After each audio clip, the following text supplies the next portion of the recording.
저는 살아가면서 우리 사회를 생각하거나 역사를 생각할 때 때때로 두 분의 눈물을 생각하고 마음에 새겨봅니다. 한 분은 선지자 예레미야의 눈물이고 다른 한 분은 우리의 구원과 생명의 주가 되신 예수님의 눈물입니다. 예레미야를 두고서 눈물의 선지자라고 합니다. 예레미야는 많은 예언자 중에서 특별히 시대적으로 극히 어려웠던 때 하나님으로부터 부름받고 패망해 가는 조국을 위해 예언하던 고통의 사람이었습니다. 그러한 절망적인 시대에 부름받은 예레미야의 예언 활동은 죄악과 우상 숭배로 목이 곧은 이스라엘 백성들에게 큰 반발을 일으켰습니다. 그러므로 그는 많은 고통을 받아야 했으며 그 후로 조국이 패망하고 말았으므로 예레미야의 활동은 실패인 것 같기도 하고 그래서 더 아픔이 있습니다. 그러나 H.T. 퀴스트라는 학자는 예레미야는 비극적 비애의 사람인 동시에 또한 정복할 수 없는 희망의 사람이었다라고 기록하고 있습니다.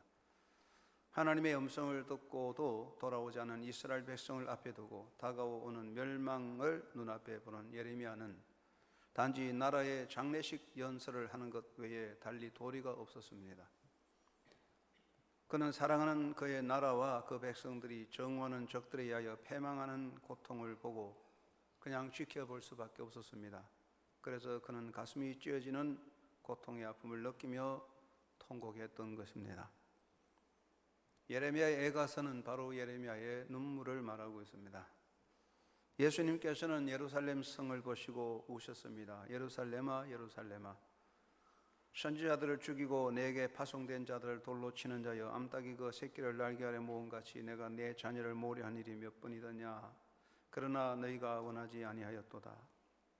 보라 너희 집이 황폐하여 버린 바 되리라. 예수님은 한 국가와 한 민족의 지도자는 아니었습니다. 예수님은 모든 인류의 메시아입니다. 그러나 예수님께서도 인간적으로는 사람의 몸을 입고 오셨으므로 이스라엘의 땅에서 시작하셨기 때문에 그의 인간적인 신분은 유대인입니다. 그러므로 예수님께서는 유대를 사랑하셨고 예루살렘을 사랑하셨습니다. 예루살렘은 다윗에 의하여 세워진 이스라엘 왕국의 중심이고 하나님의 성전이 자리 잡은 거룩한 도성입니다. 하나님께서는 암탉이 그 병아를 품에 품듯이 그렇게 품어주셨으나 예루살렘은 스스로 그 품을 떠나고 이제는 그 모든 영광이 사라지고 패망의 도성이 되었습니다. 예수님이 십자가에 달려 돌아가시고 부활 성찬하신 이후에 주후 70년에 로마 장군 티투스의 공격을 받은 예루살렘은 완전히 무너져 황폐한 도시가 되었습니다. 예수님께서는 안타까운 마음으로 예루살렘을 보시고 눈물 흘리셨습니다. 언제나 진실한 기독교인은 자신이 속한 그 사회와 나라를 사랑하고 그 나라를 위해 기도하며 마음에 애타는 눈물이 있습니다. 6.25 전쟁이 발발한 지 은 65주년이 되었지만 아직도 우리나라는 남과 북이 대립하여 군사적으로 정치적으로 서로를 향해 총뿌리를 겨누고 있습니다. 최근 우리나라에서는 대한민국의 향후 10년에 대한 논의가 진행되고 있습니다. 대한민국 향후 10년의 대주제는 남북 간의 대립과 우리의 과제에 집중되어 있습니다. 남북 간의 문제는 두 가지 문제로 생각합니다. 첫째는 군사적인 대립인데 부정적인 견해로서 군사적인 대립이 지속되어 간다면 향후 10년에 어떻게 될까? 전문가들의 의견에 의하면 북한의 핵은 세계적인 큰 변수가 없다면 향후 10년 안에 핵무기가 100두까지 될 것으로 보고 있습니다. 핵무기를 장착한 미사일 수가 100두가 된다면 심각합니다. 이런 추세로 간다면 우리나라는 북한의 핵의 위협 앞에서 그 공포를 떨쳐버리지 못하고 북한의 핵에 의하여 우리의 발목이 사로잡히는 결과에 이를 수밖에 없습니다. 그러므로 이에 대하여 우리는 군사적인 대응책을 신중하게 마련해야 하는 것입니다. 정치적인 변화는 어떻게 될까요? 긍정적으로 보았을 때에 향후 10년 안에 북한의 정권이 와해된다면 우리는 우리가 꿈꾸고 바라던 평화 통일을 이룰 수 있을 것인가? 그것은 우리 기대와는 전혀 다르다는 것입니다. 주변의 국가들이 그것을 원하지 않는다고 합니다. 지금 아시아의 패권을 두고서 중국과 일본이 다투고 있고 그 사이에 러시아가 깨어 기회를 엿보고 있습니다. 중국이 강해져서 미국을 제치고 세계 최강이 된다는 것은 불가능한 일이지만 적어도 향후 10년 안에 중국이 아시아에서 패권을 가지게 되리라고 봅니다. 이에 일본도 그 야망을 버리지 않고 군사력을 강화하여 패권을 가지려고 몸부림치고 있습니다. 만약에 한반도가 통일된다면 대한민국은 세계 5위권에 들어가는 강국이 된다고 합니다. 그러므로 중국이나 일본 주요 국가는 대한민국이 한반도 통일을 절대로 원하지 않습니다. 중국에게 있어서 북한의 정권은 입술이 없으면 이가 시리다는 순망치안의 말과 같이 꼭 필요한 위치에 있습니다. 이러한 사태를 얘기할 때 한반도의 통일의 가장 큰 문제는 무엇이겠습니까? 학자들은 우리나라 대한민국 향후 10년 안에 남북의 군사적 대립이 지속되든지 북한 정권이 와해되든지 어떤 쪽으로 가든 간에 우리는 이를 위해 철저히 대비하지 않으면 안 된다고 보고 있고, 냉전한 의미에서 세계적인 정세나 합리적인 모든 분석을 통해서 우리 대한민국의 향후 10년의 가장 큰 문제 변수는 미국이다. 우리 한국과 미국의 관계가 가장 중요한 변수라는 것을 우리가 알 수 있습니다. 미국이 없다면 군사적 대립으로나 또는 북한 정권의 와해가 될지라도 어떤 경우에든지 우리에게는 기회가 없어진다는 이야기가 되겠습니다. 그 다음에 우리는 사회적 문제를 생각해 봐야 되는데 향후 10년 우리나라 사회 문제는 어떻게 될까? 첫째는 법치적인 문제를 많이 말하고 있습니다. 한국의 법조인 사이에는 대한민국에 대한 정통성을 흔들어버리는 생각들이 많습니다. 한국 법조인들은 대한민국 정통성에 대한 확신이 흔들린다는 것입니다. 지나간 10년을 보면 법조인들이 나라의 통치권자인 대통령을 두고서 온갖 조롱과 비하의 말을 서슴없이 내뱉었습니다. 술자석에서 서민들이 술을 마시고 기분이 좋지 못해서 술 기운으로 대통령을 욕하고 조롱하고 비난할 수는 있지만 적어도 법조인들이 대통령, 국가의 통수권자인 대통령을 향하여 온갖 조롱과 비하의 말을 서슴없이 내뱉는 것은 세계 어느 나라에도 없습니다. 법조인들 중에는 반미적이고 친북적인 성향의 사람들이 주도권을 잡고 큰 소리를 내고 있습니다. 법원의 판사들은 여론에 밀려 자의적이고 편의적 법 해석을 함으로써 개인의 신체적이고 경제적 자유와 또한 사유재산권을 침해하는 판결을 하게 되는 추세가 증가한다고 합니다. 대중의 인기를 누리거나 여론에 밀려 개인의 인권이 법치주의를 침해하는 사례가 점점 증가하는 것이므로 향후 10년 안에 법치적인 문제는 혼란하다는 이야기가 되겠습니다.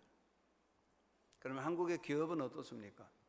우리는 어려운 빈국이고 기업적인 성공을 해서 세계 강국의 경제권에 들어왔습니다. 그러나 지금 한국의 기업과 노동계가 서구 사회의 길을 밟아간다면 향후 10년은 매우 위험하고 어려운 상황에 처할 것입니다.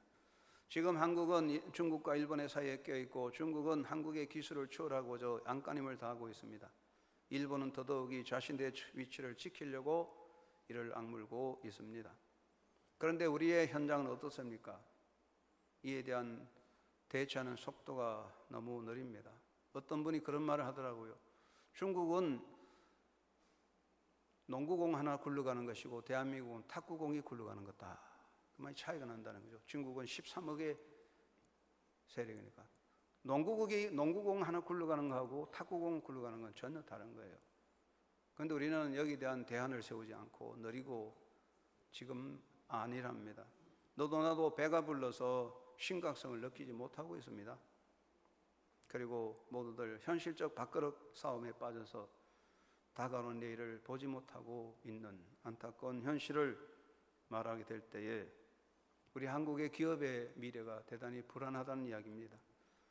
세 번째는 사회적 분위기는 어떠하겠습니까? 일본은 이를 악물고 과거의 영광을 되찾으려고 전 국민이 뛰고 있습니다. 일본은 선진국이지만 여전히 참고 견디며 새로운 도약을 꿈꾸고 있습니다. 그런데 우리나라는 어떻습니까? 설익은 민주자유주의에 빠져서 벌써부터 허물허물거리고 있습니다. 책임 없는 자유에 빠졌습니다. 책임 없는 자유는 개판자유입니다. 개판자유는 아무것도 아닙니다. 개인과 집단 이기주의가 난무합니다. 성급하게 사람들은 자기 이권을 위해서 길거리에 뛰쳐나와 혼란을 일으킵니다. 여론의 파도를 타고 바른 정신과 방향도 없이 흔들리며 우왕좌왕 몰려다닙니다. 예를 들어서 미국산 쇠고기 광우병 파동이라든가 지금 있는 메르스의 병의 문제도 그렇습니다. 지금 우리는 방향도 없는 여론에 밀려 흔들리고 있습니다. 최근에 중국에서 여러분 잘 아시겠지만 400여 명의 서민의 생명을 잃게 된 여객선 침몰 사건이 있었습니다. 우리나라 세월호와 비슷합니다. 그러나 이를 대처하는 중국의 태도는 우리가 볼 때 섬찟할 만큼 조용하고 한 방향으로 신속하게 처리합니다. 우리는 무엇을 배워야 하겠습니까? 대한민국은 정말 처신하기 쉬운 나라라고 하겠습니다. 대한민국만큼 처신하기 쉬운 나라가 없는 것 같아요. 정치인도 지도자도 서민도 지식인도 책임지는 사람은 없습니다. 무엇이 잘못되면 이제 한 사람 세워놓고 그 사람 돌 던지면 그만이에요. 감기가 번져도 대통령을 향해 돌 던지는 나라가 대한민국입니다. 우리는 참 웃기는 나라입니다. 처신하기 쉽습니다. 한 사람 돌 던지면 그만이죠. 그렇다면 역사는 어느 곳으로 가겠습니까? 기독교는 그 시대에 중요한 역할을 감당합니다. 건강한 기독교는 그 사회 속에 세 가지 기능을 수행하는데 첫째는 등대의 기능입니다. 어두운 밤에 폭풍과 몰아치는 깜깜한 밤에 등대가 빛을 발할 때에 항해하는 배들은 길을 찾아가고 선원들은 등대의 불빛을 보고 항구에 가까이 다가왔음을 보고 참고 용기를 가지고 잘 견디며 안전을 향해 노력합니다. 교회는 시대의 등대와 같아서 우리 사회에 나갈 길을 보여주는 희망의 등대가 됩니다. 그래서 등대와 같은 기능, 그리스도의 빛을 바로 보여줘야 하는 기능이 있습니다. 두 번째, 건강한 교회는 예언자적 기능을 수행합니다. 예언자들은 그 시대를 향한 하나님의 음성을 듣고 그것을 선포했습니다. 그 시대를 향한 하나님의 말씀이고 시대가 나아갈 바른 길이요 인류가 바로 사는 생명의 길입니다. 깨어있는 건강한 교회는 언제나 예언자적 기능을 수행합니다. 어둠에 처한 사회를 향하여 바른 길을 제시하고 하나님의 말씀으로 시대의 잠을 깨우는 사명을 수행하는 것입니다.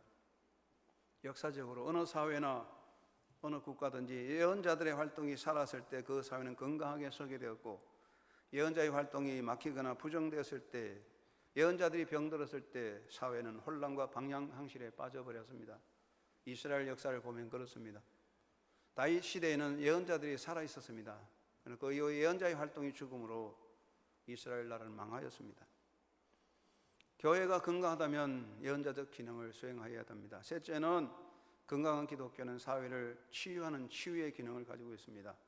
건강한 사람은 병약한 사람을 도와주게 됩니다. 교회는 하나님의 말씀으로 위로의 말씀을 선포하고 용서와 화해를 선포하여 치유를 일으키고 도전의 용기를 불러일으킵니다. 그래서 건강한 기독교 신앙은 사회를 건강하게 하고 튼튼하게 만들어가게 됩니다. 교회가 건강하다면 그것은 바로 사회가 건강하다는 것입니다. 오늘 우리 한국교회는 많은 우려가 있습니다. 짧은 역사 속에 세계적인 기독교의 국가가 된 것 같지만 지금 한국교회에 대한 우려가 많습니다. 사회적인 비판, 교회에 대한 비판보다는 우리 자체적인 진단을 하면서 우려하게 되는데, 한국교회에 대한 우려는 기능성 마비 정세에 빠진 교회라는 것입니다. 사람이 키도 크고 외모도 튼튼하지만 속에 간이 나쁘고 신장이 나쁘고 그 내부의 모든 기능이 마비된 사람은 사람 구실할 수 없습니다. 기능성 마비 정세는 심각한 것입니다. 첫째, 한국교회는 영성이 말라가고 있다는 우려를 하지 않을 수 없습니다. 영성의 삶이, 영성의 강이 마르면 교회는 죽어가는 것이겠죠.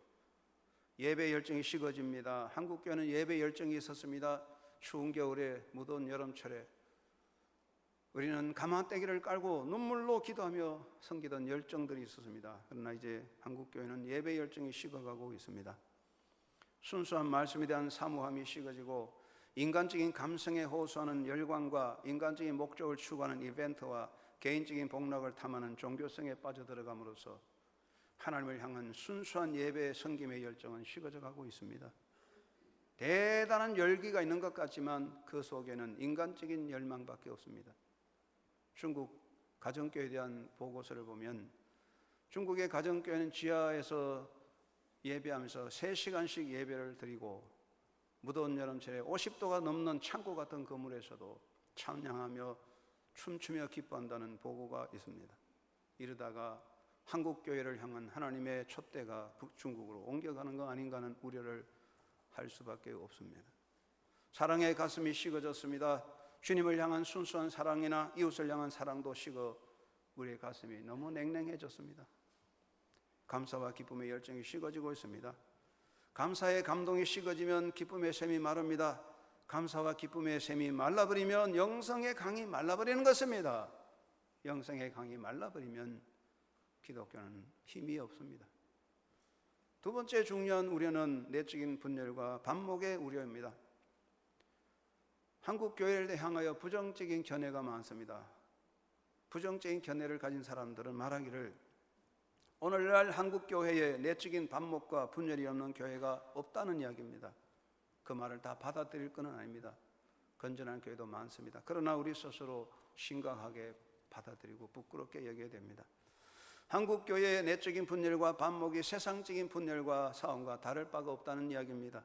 물질적인 권리를 가지고 싸웁니다. 교회의 재산권과 교회의 재정적 문제를 가지고 싸우며 서로 피 흘리고 있습니다.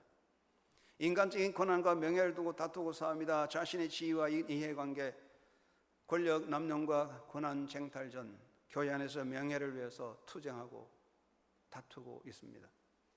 개인적인 감정에 따라 반목합니다. 내가 좋다 싫다는 감정을 두고서 편을 가르고 서로 정오하면서 그 감정적인 문제가 교회 전체로 몰입되어 교회를 흔들어가고 있습니다. 이단과 싸우고 적그리스도와 싸워야 할 우리 한국교회는 이단과 적그리스도에 싸우는 일에 피 흘리는 것이 아니라 스스로의 욕망과 어리석음을 두고 피 흘리고 있습니다. 이단들의 업무에 빠져 분열과 반목으로 서로 해침으로 우리는 스스로 몰락해 가는 위험을 가지고 있습니다. 이 우려를 우리는 벗어버릴 수 없습니다. 세 번째는 선교적 열정이 살아간다는 우려입니다. 여러분, 한국교회 자랑은 선교 열정이었습니다. 우리는 배가 고파도 선교했고 움켜잡고 선교했습니다. 세계 선교의 중심에 섰습니다. 그러나 이제는 그 열정이 식어지고 방향도 잘못되어 가고 있습니다. 선교 열정이 식어지고 자꾸만 개인적인 자기 만족에 기울여지고 자기 복락을 추구하는 안일한 쪽으로 흘러가고 있습니다. 선교 정책이 철저하게 예수 그리스도 중심이 되지 못하고 몇 사람의 생각 편견을 따라 사로잡혀 순수한 복음 선교보다는 자기 간판 세우고 자기 공적 세우는 쪽으로 흘러갑니다. 그래서 캠코더 미션, 캠코더 선교라는 말까지 생겼습니다. 그저 비디오 쭉 찍어서 보고하는 식으로 간다는 잘못된 비판도 있습니다. 자기 안주적인 신앙생활의 흐름은 교회의 아성삭기에 빠져들고 우리가 스스로 자기 성을 쌓아 그 속에 감금되면 우리 모두 그 안에서 질식하며 선교의 문은 닫힙니다. 지상의 교회가 순수한 마음으로 오직 예수를 선포하는 선교의 열정을 잃어버릴 때 스스로의 위기에 빠져들고 그로 인하여 사회도 병들어 가게 된다는 이야기입니다. 사회의 문제는 우리 교회의 문제임을 함께 직시하게 되지 않을 수 없습니다. 예레미야는 말합니다. 주를 향하여 손을 들자다. 이것은 절규였습니다. 주를 향하여 손을 들자. 사도 바울은 잠자는 자여 깨어서 죽은 자들 가운데서 일어나라고 강권하고 외쳤습니다. 이제 우리 모두가 깨어나서 주를 향하여 손을 들고 바로 설 때인 줄 믿습니다. 무엇보다 먼저 첫째는 나홀로의 안일의 잠에서 깨어나야 되겠습니다. 여러분, 인간에게 가장 나쁜 질병은 안일의 질병입니다. 안일의 질병에 든 사람은 살아날 수 없습니다. 배가 부르면 움직이지 않습니다. 하나님께서는 이스라엘 민족에게 말씀하시기를 너희가 앞으로 가나안 땅에 들어갔을 때 잘 먹고 배부를 때 여호와를 잊어버릴까 심히 조심하라고 했는데 지금 우리는 나홀로 안일의 잠에 깊이 빠져들어가고 있습니다. 나홀로 안일은 기독교 영성이 아닙니다. 나홀로의 평안, 나홀로의 기쁨, 나홀로의 영적 교제, 나홀로의 경건, 나홀로의 행복, 그거는 기독교 영성이 아닙니다. 예수님은 산속에 가서 기도하시고 제자들에게 금식하고 산속에 수도하라고 말하지 않았습니다. 예수님께서는 혼인 예식 자리에 가서 축복하시고 병자를 고치셨으며 사람들이 모인 곳에 가서 사랑을 베푸셨습니다. 나홀로의 안일은 기독교 영성과 반대되는 것입니다. 사람은 누구나 다른 사람이 침해할 수 없는 나홀로의 안일을 즐기려고 합니다. 다른 사람이 자기 울타리 안에 들어오는 걸 싫어하고 그 울타리를 굳게 세워놓았습니다. 그 안에서 자기만의 안일을 꿈꿉니다. 그러나 성령은 나홀로의 안일이 아니라 더불어 손을 잡게 합니다. 예수님은 제자들에게 일어나라 함께 가자고 말씀하셨습니다. 제자들이 필요해서가 아닙니다. 공동체성을 깨우쳐 줍니다. 언제나 기독교는 성령 안에 거하기 때문에 우리 모두 나홀로의 방에서 떨치고 나와 함께 손을 잡고 도전하는 것이 기독교 신앙입니다. 우리가 나홀로의 방 안에서 자기만의 안일과 만족에 깊이 빠져들어간다면 우리 모두 함께 몰락할 수밖에 없습니다. 성령은 그곳을 떠날 것입니다. 우리나라에서 사람이 쓰는 말 중에 복지부동이라는 말이 있습니다. 죄송하지만 공무원들을 보고 복지부동이라고 말하더라고요. 우리 교회 공무원들 말고요. 복지부동은 뭐냐? 땅바닥에 바짝 엎드려서 꼼짝하지 않는다는 거 복지부동이에요. 기독교인이 복지부동하면 그 영성은 죽은 것입니다. 복자가 뭐냐? 제가 한문 전문가는 아니지만 복자를 가만히 듣다 보니까 사람 인변에 개견자를 붙여서 그게 복자예요. 그런 것을 가만히 생각해 봤는데 여러분이 길 가다가 무슨 개를 만나면 어떡합니까? 그만 딱 얼어붙어서 꼼짝 못 하잖아요. 그게 복자예요. 그 다음에 또 길 가다 개 한 마리 보면 저놈 개 잡아다가 보신탕 해 먹어야 되겠는데 어떻게 잡을까? 가만히 궁리하는 거, 그게 복자예요.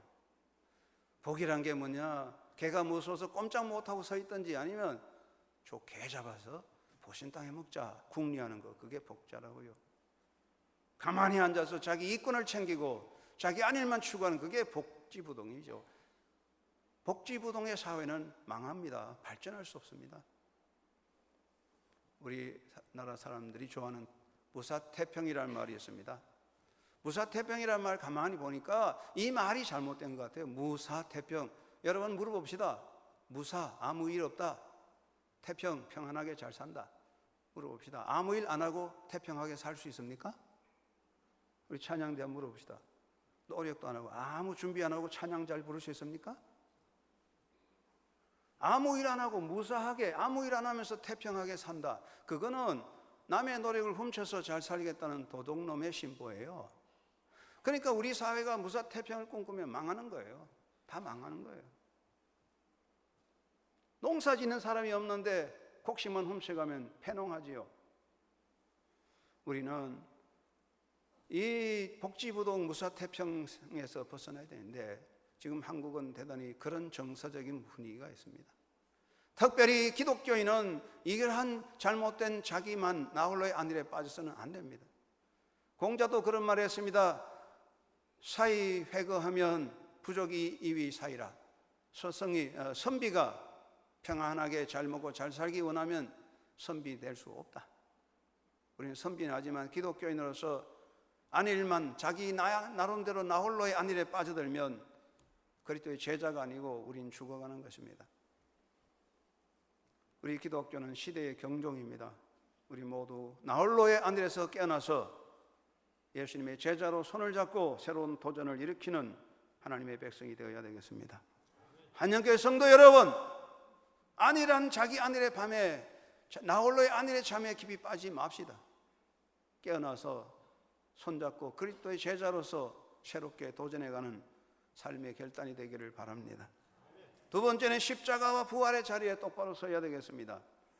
기독교는 두말할 것 없이 십자가와 부활 위에 서 있습니다. 예수님의 십자가는 어떤 것입니까? 예수님은 자기를 부정하고 십자가를 지셨습니다. 겸비하게 십자가를 지셨습니다. 자기를 내지는 희생으로 십자가를 지었습니다. 십자가는 자기 극복과 겸손과 희생의 자리입니다. 기독교가 바로 거기에 서 있어야 됩니다. 우리 모두가 하나님 앞에 겸비하게 서야 됩니다. 진실한 겸손은 무엇입니까? 무릎을 꿇고 고개를 숙이는 것이 겸손이 아니라 인생에서 모든 것을 하나님의 손에 온전히 맡기고 그의 뜻을 따르는 삶이 겸손입니다. 하나님 앞에 온전히 맡기는 온전한 순종이 없는 곳에 겸손은 있을 수 없습니다. 진실한 기독교인은, 진실한 그리스도의 사람은 자기 힘과 자기 권세, 자기 것으로 자랑하거나 자기 힘으로 남을 지배하려고 하지 않습니다. 왜 그렇습니까? 하나님 앞에서 제일 나쁜 것은 도덕적 문제가 아니라 교만입니다. 하나님은 교만한 자를 그냥 두지 않습니다. 그러므로 우리는 늘 겸비하게 하나님 앞에 서서 무릎 꿇고 하나님의 은총을 향하여, 하나님을 향하여 손을 드는 경건성이 있어야 됩니다. 우리 한국교회는 정말 겸비한 십자가의 자리에서 주님을 향하여 손을 드는 교회가 되어야 되겠습니다. 그리고 희생의 자리에 설 줄 알아야 됩니다. 인간은 누구나 대접받고 군림하기를 원합니다. 사람의 우상은 자기라는 우상이 제일 무서워요. 오늘 예배하는 성도 여러분, 제가 여러분 다 일어나서 자리를 좀 옮깁시다, 뒷자리에 계시면 앞자리로 오세요 하면 속으로 목사님 참 귀찮게 하네, 그냥 예배하지 뭐. 1부, 2부 뒷자리 앉아서 구경꾼같이 앉아있는 사람도 보면 앞자리 오라고 그러고 싶지만 제가 일어나서 앞자리 오세요 안 옵니다. 모른 척하고 있습니다. 목사님 왜 귀찮게 합니까 그거. 자기라는 우상을 버리지 못합니다. 선을 행하고 애국을 한다고 하면서 종교적으로 행위한다면서 모두 자기 우상을 숭배하는 거예요. 속에 자기라는 우상이 있어요. 자기라는 우상 건드리면 싫어합니다. 그러나 예수님께서는 십자가를 지실 때 자기라고 하는 자라는 틀을 깨트려버리고 자기를 다 버리고 사람을 위해서, 나를 위해서, 여러분을 위해서, 인간을 위해서 십자가를 지셨습니다. 우리는 그리스도의 희생을 배워야 됩니다. 자기라는 그릇을 깨고 정말 희생의 마음으로 주님과 교회를 섬길 때 사회가 바로 설 수 있습니다. 우리 모든 기독교인이 이런 희생의 마음들을 가지고 조그마한 희생의 정신으로 살아나게 되면 새로운 역사의 불길이 타오를 줄로 믿습니다. 그리고 부활의 자리에 서야 됩니다. 부활은 무엇입니까? 세상의 악을 이긴 승리의 역사요, 영원한 생명의 역사요, 절망을 넘어선 완전하고 영원한 희망의 역사 아니겠습니까? 우리 기독교는 부활의 자리에 서 있습니다. 세상의 악을 이기는 위대한 승리와 생명의 역사와 영원한 희망의 역사를 바라보고 가는 것이 기독교 신앙입니다. 여러분이나 우리 모두 사람이기 때문에 세상 속에 속해 있습니다. 세상에 속했기 때문에 세상의 영광, 기쁨, 쾌락, 세상의 즐거움을 버릴 수 없습니다. 인간이기 때문에 세상적인 안일과 기쁨을 따라가는 건 당연합니다. 그럴지라도 우리가 세상의 영광과 세상의 권세의 노예가 되어버리면 그때는 우리가 죽어버리는 것입니다. 우리가 돈을 벌고 권력을 가지고 힘을 가지는 것이 그것의 노예가 아니라 우리가 그것을 가지고 돈과 권력과 힘으로 하나님께 영광을 돌리고자 살아가는 삶이 되어야 변화될 수 있는데 우리는 어느덧 우리는 세상의 노예가 되어서 세상적인 영광, 세상의 권세, 세상의 명예, 세상의 자랑을 두고 싸우고 다투고 피 흘리고 있으니 이게 얼마나 우리의 부끄러운 모습인지 처절하게 애통하지 않을 수는 현실입니다. 정말 우리가 부활의 신앙자라면 세상에 희망을 선포하는 자가 되어야 될 것이며 절망이 있는 곳에 희망을 주고 불평이 있는 곳에 사랑을 심어야 될 것입니다. 정말 우리가 부활 신앙자라면 이 세상의 노예가 되지 말고 세상의 모든 것을 통해서 하나님의 나라를 위해 서일 수 있는 희생자가 되어야 될 것입니다. 희망은 무엇입니까? 감나무 밑에 앉아서 입을 딱 벌리고 감홍시 입에 떨어지기를 기다리는 건 희망이 아닙니다. 희망은 노력하는 것이며 도전하는 것입니다. 정말로 희망한다면 메마른 땅에 감나무를 심고 물을 주는 것이 진짜 희망입니다. 정말로 희망한다면 희망의 행동이 필요한 거예요. 희망의 사람이 되어야 돼요. 그래서 기독교인은 십자가 부활을 가지고 그리스도의 사랑을 실천하는 희망의 선포자가 되는 것입니다. 한국교회는 십자가 부활 위에 굳게 서서 희생의 정신으로 그리고 희망의 정신으로 역사를 회복해가는 일에 앞서가야 할 줄로 고백합니다. 세 번째는 기독론적인 애국자가 되어야 되겠습니다. 애국은 많습니다. 그런데 애국은 많은데 애국자는 많은데 진짜 애국이 없는 것 같아요. 애국은 세 가지가 있어요. 정치적인 애국, 이념적인 애국, 영웅적 애국이 있어요. 정치적인 목적을 가지고 애국하는 사람, 자기 이념을 따라서 나라를 위해서 일한다는 사람, 영웅적인 인기 추구하는 사람이 있습니다. 이것은 진짜 애국은 아닙니다. 정치적 야망을 이루고 자기 신념을 이루고 감정의 한을 푸는 것은 진짜 애국이 아닙니다. 진짜 애국은 기독론적인 애국입니다. 그것은 하나님의 뜻을 이루는 애국입니다. 우리는 기독교인들은 자기 신념과 자기 목적이 아니라 하나님의 뜻을 따라가는 것입니다. 예레미야는 자기 신념이나 자기 목적이 아니었습니다. 예레미야는 나라를 위해서 메시지를 선포하고 예레미야는 백성들에게 회개를 선포함으로 매를 맞고 고난을 당했지만 그렇게 할 수밖에 없었던 것은 하나님의 뜻에 따라가는 삶이었습니다. 진짜 애국은 하나님의 뜻을 따르는 것입니다. 사도 바울은 너희는 이 세대를 본받지 말고 하나님의 선하시고 기쁘시고 온전하신 뜻인지 무엇인지를 분별하라고 했습니다. 우리가 하나님의 뜻을 따라서 하나님의 뜻이라면 나라를 사랑해야 할 것입니다. 인간의 야망과 목적이 아니라 하나님의 뜻을 따라 하나님이 주신 나라를 아끼고 지키는 애국자가 되어야 합니다. 그리고 선교적 애국이 필요합니다. 우리 하나님의 자녀들은 궁극적인 목표는 하나님의 나라입니다. 이 세상의 나라는 다 무너지고 영원한 나라는 없습니다. 하나님의 나라만이 영원합니다. 그러면 우리는 하나님의 나라를 바라보고 나아가는 것입니다. 그래서 정말 진짜 애국자는 나라를 정말 사랑한다면 대한민국을 복음 위에 굳게 세우는 것입니다. 정치나 군사적인 문제가 희망이 아니라 복음의 역사가 희망이라면 우리는 이 나라를 복음 위에 굳게 세우는 정신으로 살아갈 때 그것이 진짜 애국입니다. 그리고 그것을 선교적인 애국이라고 할 수 있습니다. 우리는 이 나라 하나님의 나라 복음 위에 하나님의 보아서 하나님 나라 위에 바로 세고 하나님 보아서 우리나라 만세하는 그 나라가 되도록 우리는 노력하는 것이 기독교인의 애국이라고 생각합니다. 그리고 자기 부정의 애국이 있어야 할 것입니다. 에스더는 나라를 향해 나갈 때 죽으면 죽으리라고 나섰습니다. 참된 애국은 에스더같이 죽으면 죽으리라는 정신이 필요합니다. 나라를 위해서 무엇을 했다고 나라를 위해서 봉사하는 것은 아름다운 일입니다. 국가를 위해서 일하고 국가를 위해서 헌신한 사람은 공을 인정받고 자랑스러운 일입니다. 그러나 그렇다 할지라도 그것이 자기 공이 되고 그것 때문에 자기 이득을 챙기고자 한다면 그것은 애국이 아니라 해국이 될 수밖에 없습니다. 우리는 6.25 전쟁 이후에 너무 어려운 시련을 겪었고 사회적인 시대적인 군사 탄압 시대도 있었습니다. 민주화를 위해서 일한 사람의 희생은 가치가 있습니다. 그럴지라도 민주화를 위해서 일했다 할지라도 그것 때문에 오늘 보상을 노리거나 정치적인 이득을 꿈꾼다면 그건 애국이 아니라 그건 바로 자기를 위한 일한 목적이 되는 것이며 그것은 바로 인간의 야망에 불과한 것이니 해국이 될 수밖에 없습니다. 우리 나라를 사랑한다는 것은 정말 순수한 것입니다. 내가 여기 있나이다 나를 사용하여 주시옵소서 하는 그런 고백으로 주를 섬기고 나를 사랑한다면 바로 그곳에 하나님의 나라가 있고 하나님 뜻이 이루어질 것으로 믿습니다. 사랑하는 한영교회 성도 여러분, 우리는 이 시대 속에 서 있습니다. 부정할 수 없는 현실입니다. 귀를 막아도 눈을 감아도 현실은 진행됩니다.